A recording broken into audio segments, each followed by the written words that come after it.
ومن يقنط منكن لله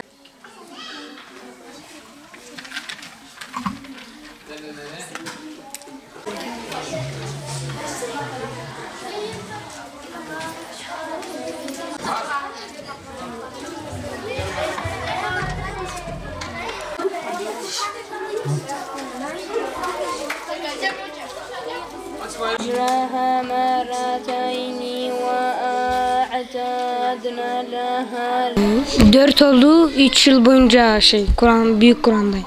Ve mesela diğer camilere gittiğimde mesela bizim hoca dini kavramları öğretiyor. Diğer camilerde böyle bir şey yok. Sadece Kur'an'ı okutup geçiyorlar.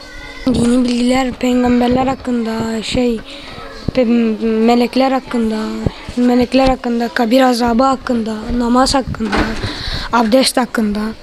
Evet, çok tavsiye ediyorum. Mesela diğer camilerde böyle etkinlikler yok. Mesela bazen oynuyoruz. Bir hoca bize ilahi açıyor. Gelmeye çalışacağım çünkü yani okul çok sık olduğu için gelmeye çalışacağım. Gelebildiğim kadar okuyacağım yani. Çalışmaya söz veremem, okuyacağım ama çalışmaya söz veremem çünkü okul çok yoğun. Yani inşallah bu azap biter, bu haksızlıklar biter, bu savaş da sonlanır, bu savaş kardeşlikle biter inşallah. Peki Filistin'deki çocuklar için ve diğerleri için dua ediyor musun? Evet, bazen ben annem falan dua ediyoruz. Kime? Filistin'dekilere.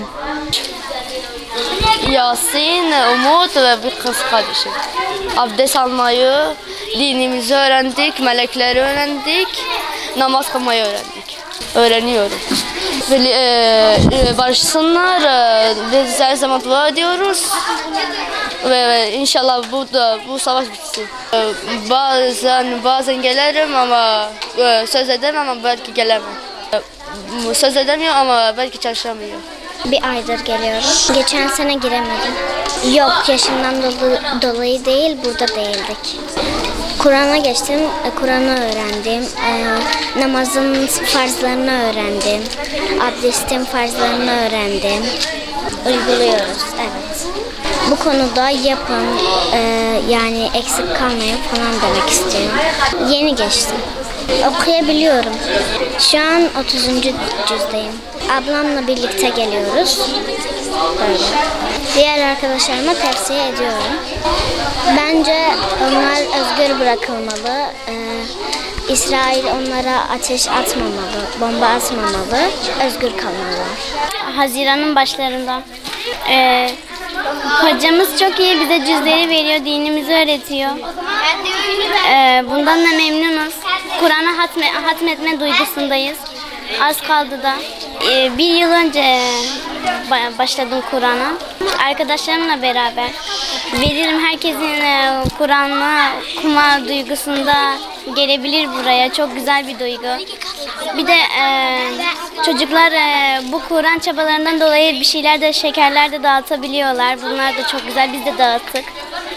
Yapıyorduk. Böyle afişler falan asıyoruz. Filistin'de dini bir ülke.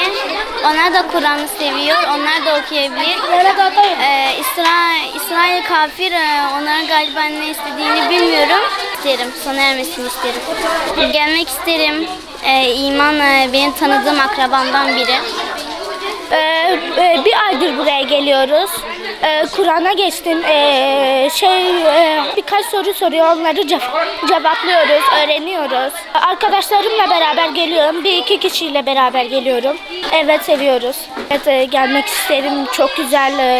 Namazı öğrendim, abdestin şartlarını öğrendim, abdestin içindeki farzları öğrendim. Filistin hakkında onlara çok acıyorum. Bu acımasızlık bitsin istiyorum. Toplam 1 yıl oldu. Yani hepsinin acı çekiyor.